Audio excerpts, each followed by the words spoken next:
Sign the company shares over to me. Sarah, it covers the medical bills. Christopher said it at the altar loud enough for 200 guests to hear while his paralyzed bride sat frozen in her wheelchair in a wedding dress.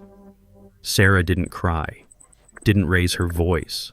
The gold pen touched the cream cardstock and black ink began bleeding into the fiber. Then a sharp crack of leather soles echoed off the marble. William Hayes rose from the front pew. He didn't walk toward the exit. He walked straight toward the altar and... Wrong move. He just handed a pen to the architect of his demise. Let's get into it. "I'm sorry," Patricia said, her voice cut clean through the cathedral air. "But my son cannot marry a burden." The wedding march died. It stopped mid-note, mid-breath, mid-everything. 200 guests went perfectly, completely, terrifyingly silent. The sound of it, that sudden, suffocating absence of music, pressed down on the vaulted nave like a physical weight. Sarah sat frozen at the altar. The heavy silk of her wedding dress pooled over legs that hadn't moved in 6 months. She didn't cry. She didn't flinch. Her jaw locked. Her eyes burned, and her hands, bare and unadorned, rested still on the cold steel handrims of her chair. Christopher stepped back. He didn't look at Sarah. He straightened his custom tuxedo, smoothed the lapel, and looked directly at the front row. 3 investors sat there, quiet, attentive, watching. He found their eyes. He held them. The scent of Casablanca lilies was everywhere, heavy, sweet, suffocating, climbing the stone walls in thick white arrangements that had cost more than Sarah's first apartment. She breathed through it. She kept breathing. Patricia moved to the center of the chancel. She didn't rush. Her posture was straight. Her diamond necklace caught the altar light, and her expression, cold and aristocratic and utterly deliberate, told the room everything it needed to know. She had planned this. Not the venue, not the flowers, not the dress. The stop, the announcement, the ending. Slowly, Christopher turned back towards Sarah. He leaned down close, his voice dropping to a whisper that still carried in the silence. "We've paid for the venue," he said. He reached into his jacket. "This covers the medical bills." He straightened. He pulled a thick document from his breast pocket, cream-colored, heavy, the cardstock dense and textured against his fingers. He uncapped a gold fountain pen. The click of it echoed. "Sign the company shares over to me, Sarah. We can end this quietly." He held the pen out. Sarah looked at the ink. The contract sat in her lap now, the 120-pound cardstock pressing cold and substantial against the thin silk of her gown. She felt the weight of it. Not the paper. The architecture of it. The careful, deliberate structure of what he was asking her to do in a church, in front of 200 people at the altar where she was supposed to become his wife. Her thumb moved. It traced a small, familiar indent on the inside of her left index finger. A callus built hard and specific over months of striking a single key again and again in a hospital bed in a fluorescent-lit room that smelled of bleach and rubbing alcohol while her legs lay still beneath a thin cotton blanket. She hadn't thought about the callus in weeks. It found her now. Tyler watched from the side corridor. He was 15 years old, wearing an oversized altar vestment in frayed white cotton, and he had been standing there since the processional began, holding a brass candle snuffer he no longer knew what to do with. He watched Christopher lean over the wheelchair. He watched the pen. He watched Sarah's face, and he felt something tighten in his chest that he didn't have a word for yet, but that he recognized as wrong. The guests murmured. The sound of it was low and strange. 200 wealthy voices carefully modulating shock into something more socially acceptable, something that could be discussed at dinner later. It moved through the pews like a current. Christopher had done the calculation. He had done it months ago, quietly, carefully, the way he did everything he didn't want examined. Sarah's medical debt sat at $200,000 growing, her savings drained, her physical recovery uncertain, her emotional state compromised, and her equity in the company, the intellectual property she had built from nothing line by careful line, was the only asset that still had real value. He had the contract. He had the moment. He had 200 witnesses who would see her sign, and not one of them, not a single elegant, expensively dressed person in that cathedral was going to stop him. He was certain of that. Sarah's thumb pressed the callus once. She felt the ridge of it, small, specific, built from repetition and necessity, and something that had kept her moving when movement felt impossible. She exhaled through her nose. She didn't look at the pen. She looked at the paper. The ink sat ready in the nib. Christopher held the pen steady, his arm extended, patient, with the particular patience of someone who has already won and is simply waiting for the paperwork to confirm it. He thought isolating her would break her. He forgot who built the floor he was standing on. And somewhere in the front row, a man in a midnight charcoal suit sat completely still. He hadn't moved since Patricia spoke. He hadn't whispered to his neighbor, hadn't checked his watch, hadn't let his expression shift by a single degree. His name was William Hayes. He was the reason the merger existed. He was the reason Christopher had pressed the venue deposit 3 weeks before the ceremony instead of 3 months. And right now, in the silence of the cathedral, with the pen hanging in the air above Sarah's lap, he was watching. Not Christopher, not Patricia, not the contract. He was watching Sarah's hands. 6 months earlier, the ceiling was white. Sarah knew every crack in it. Every faint water stain, every hairline fracture running northeast toward the ventilation panel. She had memorized them the way you memorize things when you have no choice, when the ceiling is the only thing that stays still, when everything below it has changed beyond recognition. The IV monitor beeped. It beeped again. It kept its own time steady, indifferent clinical marking the seconds with the patience of something that had no investment in how the seconds felt. She had woken up on a Tuesday. She had not walked since. The room smelled of rubbing alcohol and bleached cotton, and the faint underlying sweetness of the hand lotion a night nurse had left on the bedside table 3 days ago. Sarah hadn't touched it. She had reached for the notebook instead. A 99-cent composition book, softcover college ruled, the kind sold in stacks near the school supply aisle. She had asked Christopher to bring her one. He had bought a single notebook and a 4-pack of plastic pens and left them on the tray table without comment. She opened it the morning after she woke up. She began to write, not a journal, not grief, not fear, not the long, shapeless inventory of everything she had lost. Code, syntax, logic trees and conditional branches, and the specific, intricate architecture of a system that had been failing for 11 weeks before the accident, and was still failing now, somewhere in a server room across the city, burning Christopher's runway down to the wire. Her handwriting was precise. Always had been. Even with the plastic pen, even in the narrow ruled lines of the cheap notebook, her notation was clean and exact. The kind of handwriting that came from someone who understood that clarity in the draft meant fewer errors in the build. She worked in the mornings when the ward was quietest. She worked through the meal trays and the vitals checks and the brief, well-meaning visits from the physical therapist who kept using the word journey in ways that made Sarah's jaw tighten. She worked because the alternative was lying still in the silence and feeling the full, catastrophic weight of what had happened to her body. And she was not ready for that. She was not sure she would ever be ready for that. Christopher arrived on a Thursday afternoon. He was wearing a charcoal blazer and a pressed shirt, and he smelled of the cologne he wore to investor meetings.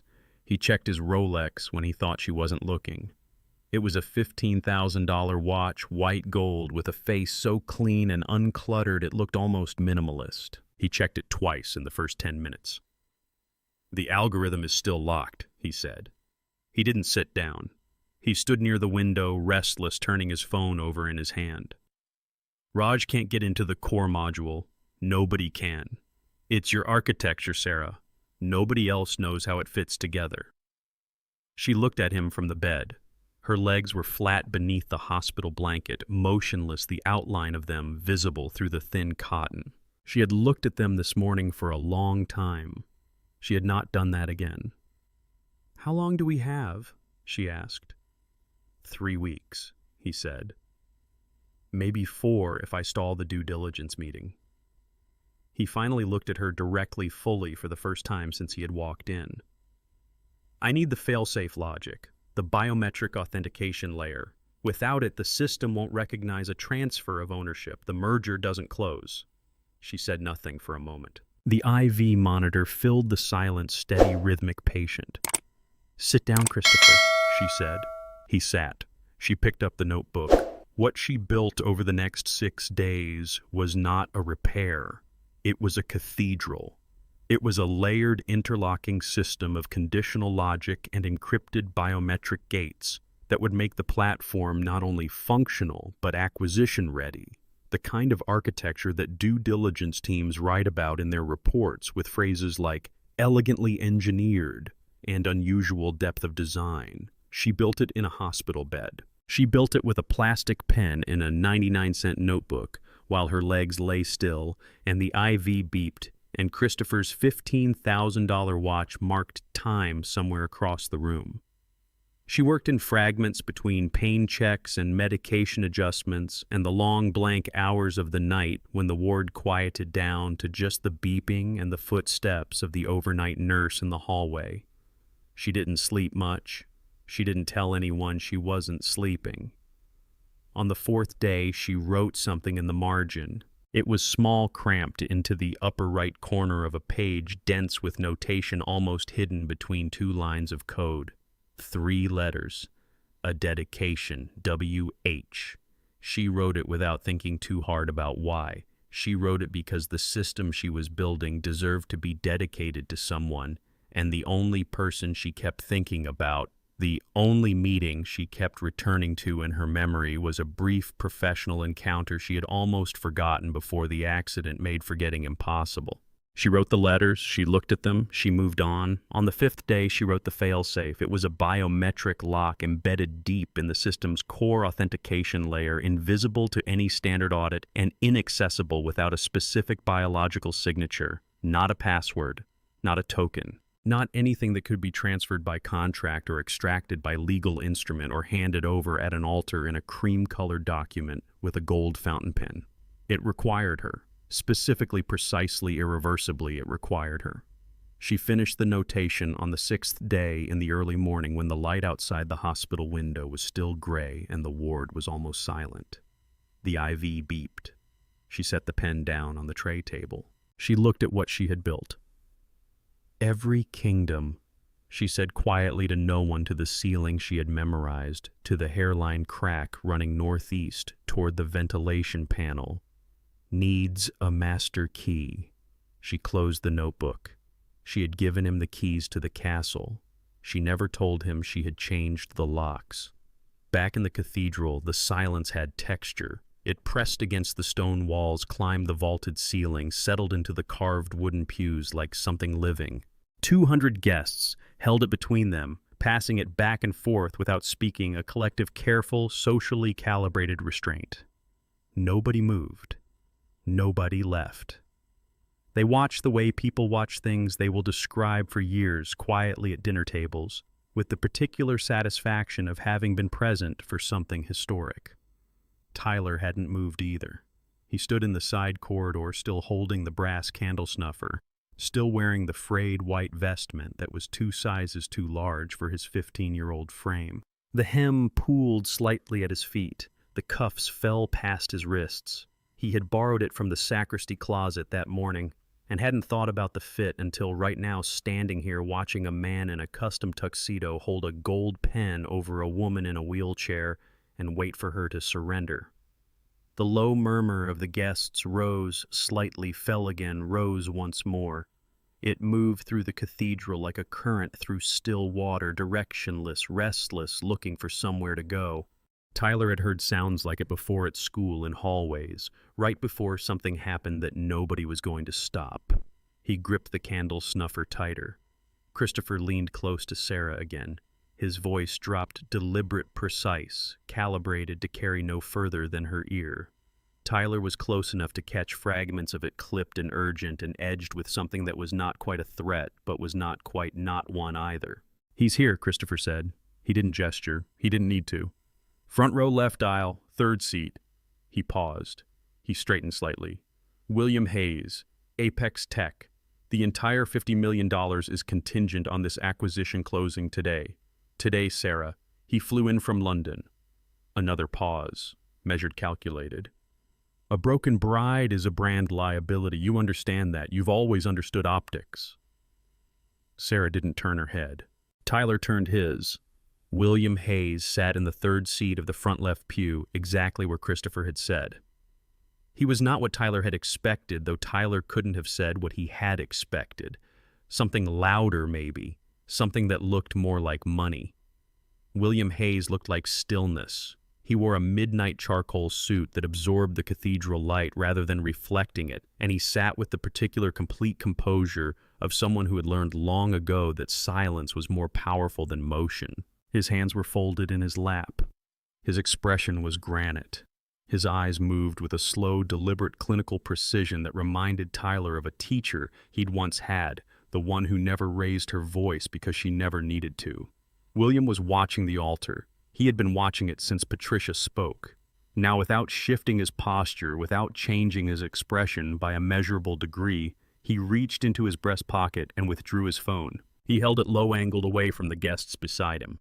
His thumb moved across the screen. He opened a file. Tyler couldn't read the name of it from where he stood, but he saw the shape of it, dense text and embedded charts, the kind of document that had weight even on a screen. William's eyes narrowed fractionally precisely, the way a surgeon's eyes narrow when they see something unexpected in an image they were expecting to be routine. He read for 11 seconds. Tyler counted. Then William locked the phone, returned it to his pocket, and looked back at the altar. He didn't look at Christopher. He didn't look at Patricia, who had taken a half step toward the podium, her manicured fingers already moving toward the microphone with the practiced ease of a woman who had delivered uncomfortable announcements before and found them efficient. William looked at Sarah. Specifically, steadily, without apology, he looked at her hands. The candle snuffer was cold in Tyler's grip. He took a step forward. It was involuntary, the way stepping toward something wrong is always involuntary when you are 15 and still believe that stepping forward means something. The security guard near the side door, broad-shouldered, dark-suited, hired by Patricia's events coordinator and briefed on discretion above everything else, moved to intercept him without drama. One step sideways, a look, a slight shake of the head. Tyler stopped. He was powerless. He was furious. He stood in his oversized vestment in the side corridor of a 150-year-old cathedral, and he watched the richest people he had ever seen in one room do absolutely nothing. And he felt the specific, burning, inarticulate rage of someone who understands injustice before they have the vocabulary for it. Christopher straightened again. He glanced toward the investors in the front row, a quick, practiced sweep, reassuring and performative all at once. He found their faces. He found what he needed in them, or thought he did. He turned back to Sarah with the expression of a man who has already calculated the outcome and is simply waiting for reality to confirm his arithmetic. He thought he had a captive audience. He didn't know he was the one on trial.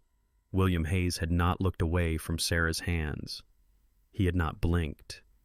He had not moved. And somewhere behind his granite expression, behind the clinical stillness that 200 guests were reading as detachment, something was resolving, a conclusion, a decision. The quiet, irreversible closing of a question he had opened 11 seconds ago when he read the name on that file. The name on the file was not Christopher Stone. It had never been Christopher Stone. Wait, he stops the wedding to extort her company shares? If that were me, the whole church would burn.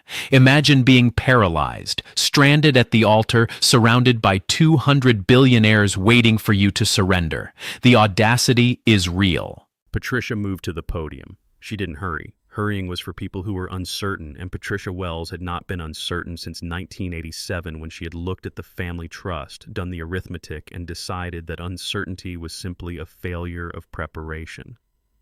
She walked the 3 steps to the mahogany podium with the measured, unhurried authority of someone who owned the room before she entered it. Her diamond necklace caught the altar light, heavy and cold and perfectly placed. Her fingers manicured, ringed, draped in stones that had cost more than most people earned in a decade, settled on the podium edge with a quiet, proprietary tap. The microphone was already on. "Ladies and gentlemen," Patricia began. Her voice was warm, practiced the specific warmth of someone who had learned to perform warmth rather than feel it. We are gathered here today to celebrate not only a union but a new chapter for Stone Dynamics. Christopher and his team have built something extraordinary, and in any extraordinary endeavor there are moments of restructuring, of realignment. She paused. She let the words settle. What you are witnessing is not a disruption.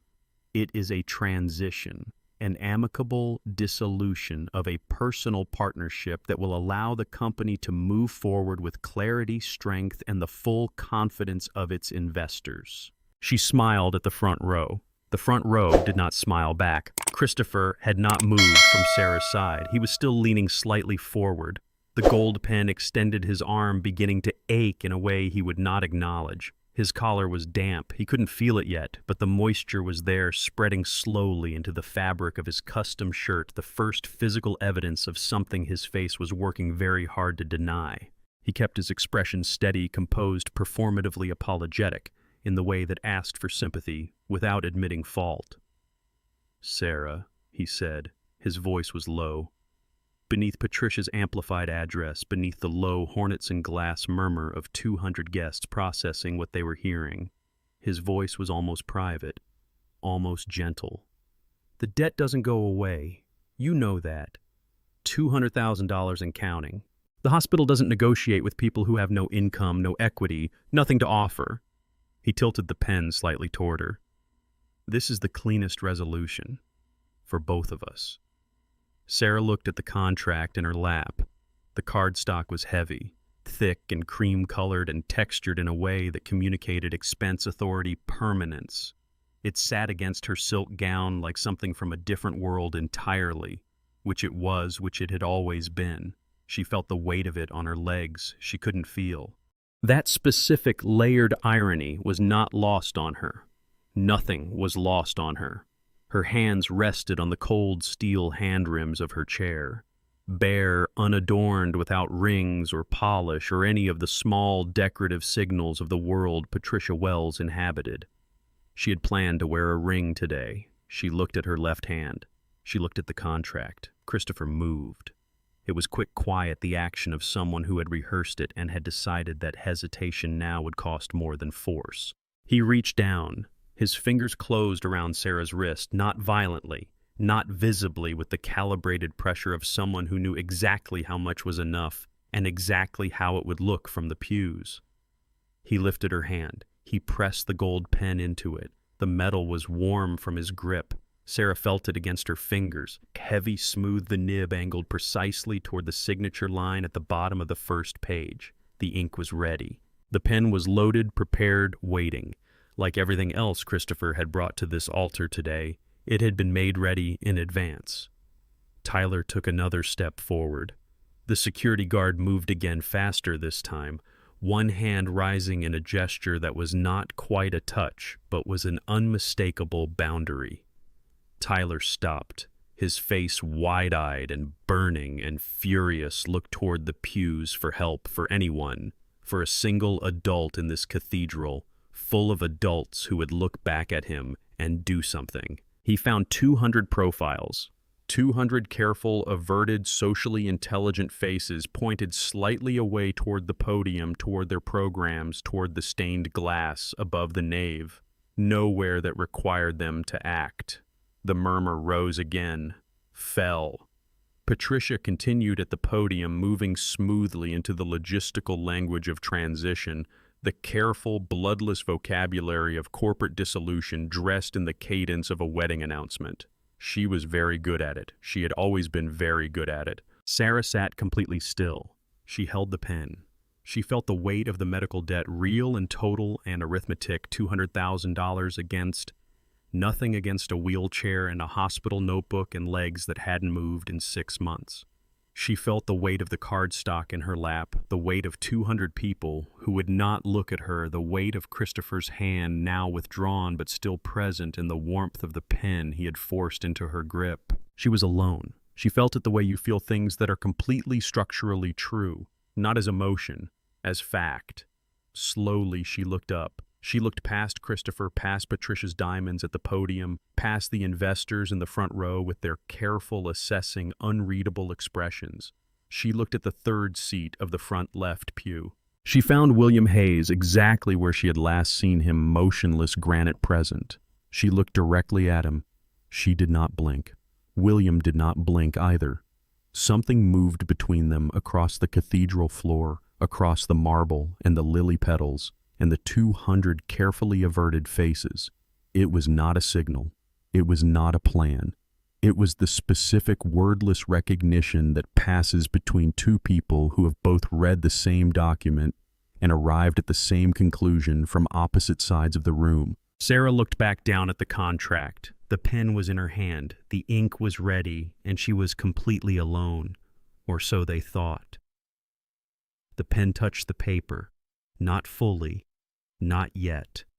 The nib hovered a half millimeter above the signature line, close enough that the ink bead at the tip left a single small circular ghost on the cream cardstock. A period, a dot, the smallest possible mark, and already it felt like a wound. Sarah stared at it. She did the arithmetic the way she always did arithmetic, cleanly without sentiment, the way you do it when sentiment is a luxury. You stopped being able to afford 6 months ago in a hospital bed that smelled of bleach and rubbing alcohol and the cheap hand lotion someone left on the bedside table and never came back for. $200,000. Against zero income. Against frozen equity. Against legs that hadn't moved since a Tuesday in October when a car ran a red light on Amsterdam Avenue and turned her entire life into a before and an after with no negotiation between them. Zero savings. Zero income, zero leverage. Except one thing. She breathed through her nose. She kept her face still, jaw set, eyes dry, the specific, exhausting stillness of someone who has decided that the room does not get to see what this costs. The lily scent was everywhere, heavy, sweet, suffocating, the kind of floral excess that turns beautiful in small quantities and becomes something else entirely at scale. Something that sits in the lungs and refuses to leave. She thought about the morning she woke up paralyzed. Not the pain, not the first attempt to move her legs and the long, terrible silence where movement should have been. She thought about the second morning, the morning she reached for the notebook. She thought about the plastic pen in her hand and the ruled lines of the cheap composition book and the specific private decision she had made before Christopher arrived, before the Rolex, before the pacing, before the particular quality of his attention that she had mistaken for love and was now understanding here at the altar with a gold pen in her hand had always been inventory. He had been cataloging her usefulness. He had been doing it since the beginning. She could see it now with the clean, unobstructed vision of someone who no longer has anything to lose by seeing clearly. Every dinner where he steered the conversation back to the algorithm. Every morning he arrived at the hospital not to sit beside her, but to stand near the window and check his Rolex and ask about the code. Every time he said her name in the specific, careful way that meant he needed something, she had heard love in it. She had been wrong. You're 26. Your legs are gone. The man you trusted is holding your financial execution in his hands. The room is full of people who will not look at you. The debt is real. The arithmetic is simple. Who saves you? Nobody. You save yourself. The pen pressed lower. The nib made contact. A thin black line began to form at the left edge of the signature block, following the drag of the paper's grain bleeding into the cream fiber in the way that ink bleeds when the paper is thick and expensive and made to hold things permanently. She watched it happen. She watched the ink spread, black into cream, certain irreversible spreading. A shadow crossed the contract. It fell from the left, long and deliberate, the shadow of someone moving with purpose across the marble floor of the chancel. It arrived before the sound did. Then the sound came, sharp, precise, rhythmic. The hard sole of a leather Oxford striking marble, once, twice, 3 times each footfall, clean and separate and undeniable, the specific sound of someone who has decided to move and has no uncertainty about the direction. Sarah did not look up immediately. She finished processing what her hand was doing. She made a choice. She lifted the pen. The ink mark was small, incomplete, not a signature, a ghost. She looked up. William Hayes was walking toward the altar. He was not walking toward the exit. He was not walking toward the podium or the investors or the side door where Tyler still stood frozen in his oversized vestment, wide-eyed and rigid with the effort of not moving. He was walking toward her. His posture was straight, unhurried, completely, certain the posture of a man who has done the calculation and found the answer, and is now simply covering the distance between where he was and where he needs to be.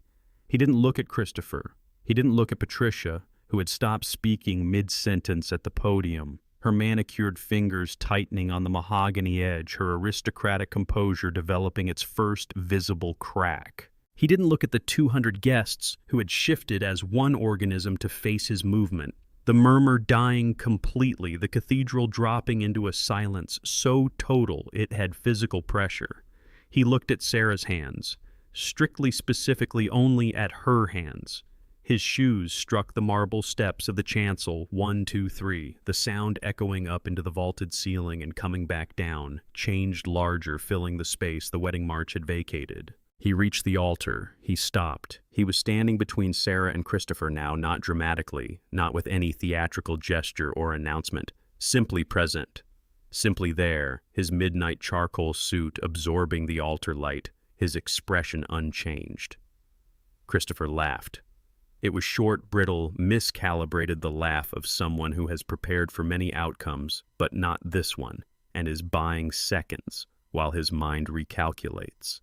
He extended his right hand toward William Smooth, practiced the gesture of a CEO greeting a partner at the closing of a deal. "William," he said. He smiled. "Glad you're joining us. We're just finalizing the last signature." William looked at the extended hand. He did not take it.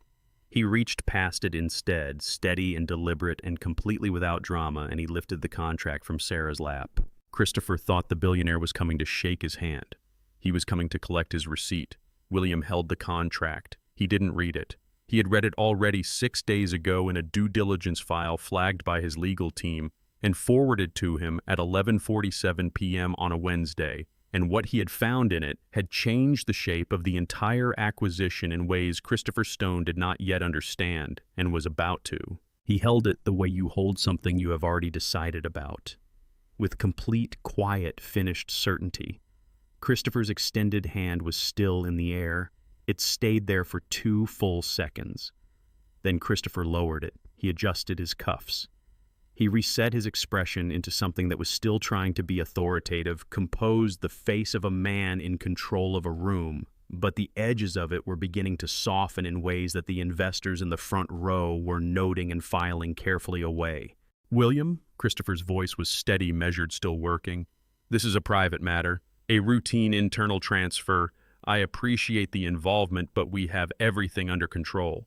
He reached for the contract. William stepped back. 1 step, precise, unhurried enough. The contract went with him. Then he turned to face the cathedral. Not the altar, not Christopher, not Patricia, who had stepped away from the podium and was standing very still near the chancel steps, her diamonds catching the light, her expression colder than it had been, colder than aristocratic, approaching something that had no social name. William turned to face 200 guests, silent, motionless, watching, and when he spoke, his voice carried without effort, without raised volume, the way voices carry when the room has decided to receive them. "Apex Tech's due diligence stress test failed last night," he said. He paused. He let it land. At 11:14 p.m., our technical team attempted a routine transfer simulation on Stone Dynamics' core platform. The system rejected it. Full lockout. The authentication layer demanded a biometric signature from the original architect. Another pause, shorter, precise. Not the CEO of record, the original architect. The murmur that moved through the pews was different from the ones before it. Sharper, faster. The sound of 200 people revising their understanding of what they were watching. Christopher moved first. He stepped forward, one hand rising, the smile returning smaller now but still operational. "That's a glitch," he said. His voice was smooth, certain the voice he used in board meetings when a number came up wrong and he needed 40 seconds to find out why without letting the room know he didn't already know. "Our technical team has been aware of it. It's a known issue. Scheduled for remediation next week." He looked at William directly. It has no bearing on the acquisition timeline. William looked at him. He said nothing. The silence lasted 4 seconds. Then Sarah spoke. Her voice was quiet. Not soft, not uncertain. Not the voice of someone who had spent 4 chapters being talked over and around and about. Quiet the way marble is quiet. Quiet the way the system she had built in a hospital bed with a plastic pen was quiet underneath everything waiting. "It's not a glitch, Christopher," she said. She didn't raise her voice. She didn't need to. "It's a localized memory leak. I wrote it that way." The cathedral went completely still. Not the held breath stillness of earlier, not the careful social performed stillness of people managing their reactions. Total stillness. The kind that arrives when something has been said that cannot be unsaid, that rewrites every preceding moment in its light, that makes the room understand it has been watching the wrong story. Christopher turned to her. His jaw was tight. The collar of his custom shirt was visibly damp, now the stain spreading slowly into the fabric in a thin, unmistakable crescent below the silk tie that had in the last 90 seconds begun to look like something else entirely. "You wrote a bug into your own system," he said. It wasn't a question. It was the sound of a man trying to locate the edge of a room that no longer has one. "I wrote a lock," Sarah said. She held his eyes, calm, level, completely composed. "Every kingdom needs a master key. I mentioned that once. You weren't listening." She paused. One beat. "You were checking your Rolex." Tyler made a sound from the side corridor. It was small, involuntary, the sound of someone who has been holding something in for a long time and can no longer manage it entirely. Not a laugh, not yet. Something that was becoming one. William set the contract on the altar rail. He reached into his breast pocket and withdrew a single folded document, clean white, unembellished, the kind of paperwork that didn't need to announce itself because its contents were sufficient. He unfolded it. He placed it beside the contract. The 2 documents sat side by side on the altar rail, cream and white, the old order and the new one waiting. "This is a formal notice," William said. He addressed the cathedral, calm and absolute. "Apex Tech is voiding the proposed acquisition of Stone Dynamics as currently structured, citing intellectual property misrepresentation and fraudulent assignment of authorship." He looked at Christopher. "The asset we agreed to acquire does not belong to the seller of record." Christopher's hand moved toward his jacket. A reflex, looking for the pen, for something to hold, for any instrument of the transaction he had walked in here certain he was going to close. His hand found nothing. "This is insane," Christopher said. His voice had changed now, the smoothness going granular, the boardroom register slipping. He looked at the investors. He found their faces. He found what was in them now, and it was not what had been there before. "This is a setup. She built that system on company time with company resources. The IP belongs to Stone Dynamics. It belongs to me." "No," William said. He didn't elaborate. He didn't need to. Patricia stepped forward. "William!" Her voice was still controlled, still cold, still armored in the specific authority of old money and older expectations. "I don't know what she has told you, but I assure you the legal structure of this company is entirely clear. Christopher is the CEO of record. The intellectual property transfers with the company. This is settled law." William looked at her. "The biometric lock was written 6 months ago," he said, "in a hospital, on a night when the company's lead architect was recovering from a car accident." He paused. His eyes moved to Sarah. "My daughter told me about her tutor, the one who taught her advanced systems architecture during online sessions from a hospital bed. She mentioned the tutor's name." Another pause, shorter, final. "She mentioned it 3 months ago. I recognized it." Patricia's expression did not break. It calcified. "Amelia," Sarah said, quietly, not to William, not to the room, to herself, almost to the margin note in the upper right corner of a page, dense with notation, to the 3 letters she had pressed into cheap ruled paper in the early morning gray of a recovery room, WH. Written without knowing why written. because the only meeting she kept returning to in her memory had been brief and professional, and had involved a man who had shaken her hand and looked at her fully, without inventory. William looked at her now the same way. "The dedication in the notebook," he said. "My team found the original notation in Discovery, WH. He let it sit. My name, written into the architecture before you knew the acquisition existed." Christopher's dry swallow was audible. Sarah heard it clearly over the silence of the guests, over the faint rustling of 200 people shifting in their pews, over the sound of a transaction dissolving and a different one beginning to take its shape. She looked at him. She looked at the silk tie, the damp collar, the hand that had forced a gold pen into her grip 20 minutes ago with the calibrated pressure of someone who had rehearsed it. She looked at all of it cleanly, without feeling more than she needed to feel right now. Christopher wanted to steal her code. He didn't realize he was stealing a bomb. William picked up the contract. Not the white document, the cream one. The heavy textured 120-pound cardstock that Christopher had carried into a cathedral in his breast pocket, like a weapon that he had pressed into Sarah's lap at the altar that had held a gold pen above a signature line while 200 people looked carefully away. William picked it up with both hands, held it for one moment, and tore it in half. The sound was small, clean, absolute. He tore it again. 4 pieces. He set them on the marble floor at Christopher's feet, the cream cardstock catching the cathedral light as it fell fluttering once settling. Christopher looked down at it. He looked up. He looked at the investors in the front row, the 3 faces he had found twice already this morning and read as ballast, as confirmation, as the fixed point around which everything else in this room was supposed to orbit. They were writing in their programs, not notes, not names. Tyler could see it from the corridor, their pens moving in the small, specific way that meant they were crossing something out. Christopher's mouth opened. Nothing came.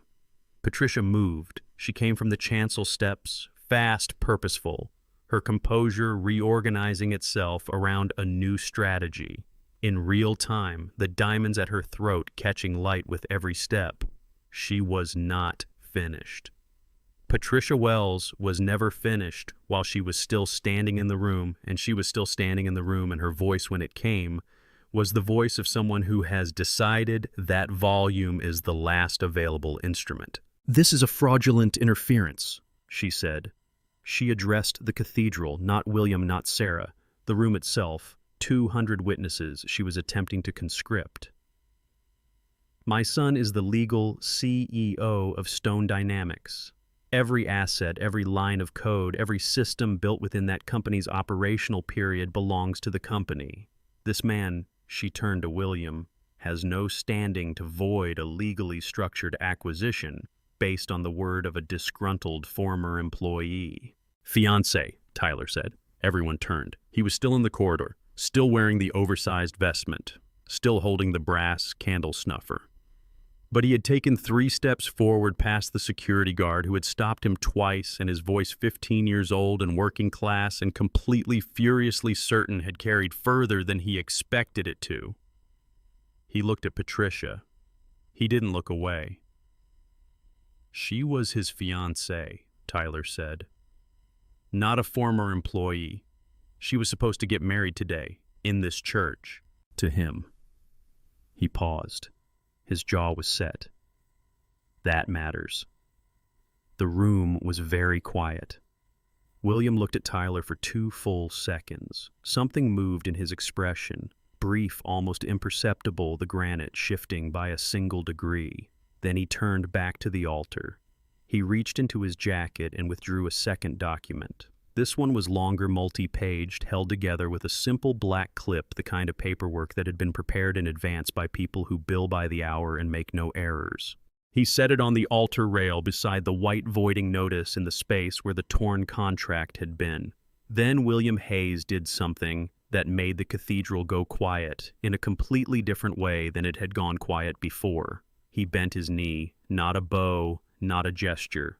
A genuine, deliberate, full descent, one knee on the cold marble of the altar step, bringing himself exactly, precisely level with the eyes of the woman in the wheelchair. His midnight charcoal suit made contact with the floor. He didn't flinch. He didn't look at the room. He looked at Sarah directly at eye level, the way you look at someone you are speaking to as an equal and intend to continue speaking to as an equal. "Sarah Mitchell," he said. His voice was quiet. The cathedral carried it anyway. "Apex Tech wishes to acquire Stone Dynamics at the agreed valuation. $50 million. Full authorship credited, documented, and legally protected." He paused. "The offer is made to the architect, not the figurehead." Sarah looked at him. She looked at the document on the altar rail. She looked at the kneeling man in the charcoal suit on the cold cathedral floor, the billionaire with the granite expression who had walked toward her when 200 other people had looked away, who had lifted the contract from her lap without drama, who had bent his knee on marble because the geometry of the conversation required it, and he had understood that without being told. She looked at her hands, bare unadorned, resting on the cold steel of the chair she had learned to navigate in a hospital corridor on a rainy November morning, slow at first, then faster, then with the specific proprietary ease of someone who has decided that the chair is not the story. She took the document. Patricia shrieked. It was not a word. It was the sound of a social architecture collapsing, of a carefully constructed, decades-maintained edifice of control and management and strategic positioning, coming apart at a single load-bearing point. It filled the cathedral the way the wedding march had filled it completely, bouncing off the stone and the stained glass and the carved wooden pews, and then it stopped because the cathedral security, broad-shouldered, dark-suited, hired by Patricia's events coordinator and briefed on discretion above everything else, moved. They moved toward Patricia. They moved toward Christopher. Christopher had not spoken since his mouth had opened and closed without producing anything useful. He stood at the altar in his custom tuxedo, his collar dark with moisture, his silk tie still perfectly knotted and still looking like something it hadn't looked like when he put it on this morning. He looked at the torn contract on the floor. He looked at the document in Sarah's hands. He looked at the investors in the front row standing now. Their programs folded, their expressions, the specific closed professional blankness of people who are already drafting a different set of meetings for next week. The security guards reached him. They were not rough. They didn't need to be. They simply arrived on either side of him and indicated with the minimum necessary physical suggestion the direction of the side door. Christopher looked at Sarah once. She was reading the document. She didn't look up. Patricia was still protesting, her voice moving through registers, aristocratic authority giving way to something raw and less managed, as the second pair of guards reached her and the same quiet, irresistible geometry was applied. The diamonds at her throat caught the light one final time as she turned toward the side door. Then, the cathedral's iron-wrought doors, heavy old, built to last centuries, opened from the inside and shut. The clank of them was heavy, final, deeply satisfying, the sound of a period at the end of a sentence that had been running too long. It echoed once off the vaulted ceiling. It came back down, changed, smaller, clean. Tyler let out a breath he had been holding for approximately 20 minutes. He set the candle snuffer down against the corridor wall. He straightened the oversized vestment that had been swallowing him all morning, pulled the cuffs back from his wrists, and walked out of the side corridor and into the cathedral proper for the first time since the wedding march had stopped. He stood at the edge of the chancel, and he looked at what was left. 200 guests, silent, seated, watching. William Hayes rising from the altar step, brushing the knee of his charcoal suit with one hand, unhurried. And Sarah Mitchell, at the center of it all, the heavy silk of her wedding dress, still pooling over, still legs the new document in her lap, the torn pieces of the old one on the floor behind her. She looked at the empty space at the altar, the space where Christopher had stood, where he had straightened his tuxedo and held out a gold pen and looked at the investors instead of at her and calculated precisely and without sentiment that she had nothing left and nowhere to go. She reached for the microphone. William stepped back. Tyler watched. 200 guests leaned forward by a single collective involuntary degree. Sarah leaned into the microphone. She looked at the empty space one final time. She breathed. She let the silence sit for exactly as long as it needed to sit. Then quietly, with the specific, composed, unbreakable calm of someone who built a lock that the entire acquisition depended on, and wrote it in a hospital bed with a plastic pen, and never told anyone she had changed the lock, she spoke. "I'm sorry," Sarah said, "but my company cannot carry a burden." Tyler's smirk was slow-wide, entirely vindicated the smirk of someone who had stood in a corridor for 20 minutes in an oversized vestment holding a candle snuffer and watched the right person win. The cathedral held the words. They rose into the vaulted ceiling, past the carved stone arches and the stained glass and the white Casablanca lilies that were still despite everything beautiful. They settled. They stayed. Outside the iron-wrought side doors, somewhere on a cold Manhattan street, a groom in a custom tuxedo stood next to his mother and her diamonds and the absolute structural ruins of a plan he had spent 6 months constructing, and the doors did not open again. Inside, Sarah Mitchell signed her own name, on her own terms, with her own pen. Fiction. But that feeling, keep your receipts and trust your quiet brilliance. Has anyone ever tried to take credit for your work while you were down? Drop a comment, like, share, subscribe.